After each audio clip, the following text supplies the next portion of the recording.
Hello guys, তো এখন আমরা যাচ্ছি ঘুরঘুরি করতে। আর কোথায় যাচ্ছি কি যাচ্ছে তোমার তো টাইটেল আর থাম্বনেল দেখে বুঝতেই পেরে গেছে। হ্যাঁ, এখন আমরা যাচ্ছি রেঞ্জার আমি 108 মন্দির ঘুরতে। আর আমাদের কাংলা 108 মন্দির কে কে দেখোনি তারা অবশ্যই কমেন্ট করে জানি, আর যারা যারা এসেছে তারাও জানিও।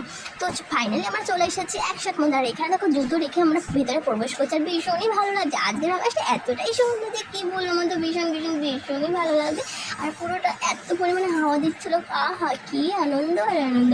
তো ভেতরে প্রবেশ করলাম, দেখলাম হালকা হালকা অনেক লোকই এসেছে, ভীষণ ভালো লাগছে। আমরা কটা সেলফি তুলে নিলাম, ফটো তুলে নিলাম, এমনকি ভিডিও করে নিলাম। বাট এইখানে একটা জিনিস খুবই প্রবলেম, এখানে জানো তো ভিডিও করতে অ্যালাউ করে না, ভীষণই বকাবকি করে। এরকম আমি ভিডিও করছিলাম, বাট একজনা দেখে ফেলেছে, যে সিকিউরিটি গার্ড ছিল, সে দেখে আমাকে বলছে ভিডিওটা ডিলিট করো, তারপর তুমি এখান থেকে যাবে। দেন আমাকে ভিডিওটা ডিলিট করালো, তারপরে আমি গেলাম। তাই তোমরা সাবধানে চুপি চুপি ভিডিও করো।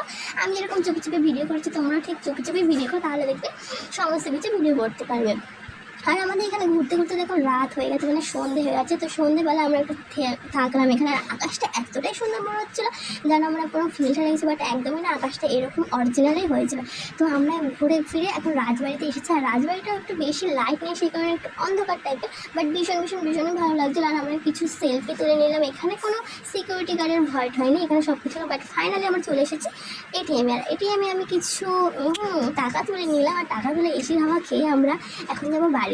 এসির হাওয়া খেয়েও আমাদের কিরকম গরম গরম লাগছে। বাট আমাদের ভিডিওটা কেমন লাগলো অবশ্যই কমেন্ট বক্সে জানিয়ে। Tata, bye bye, love you, tata.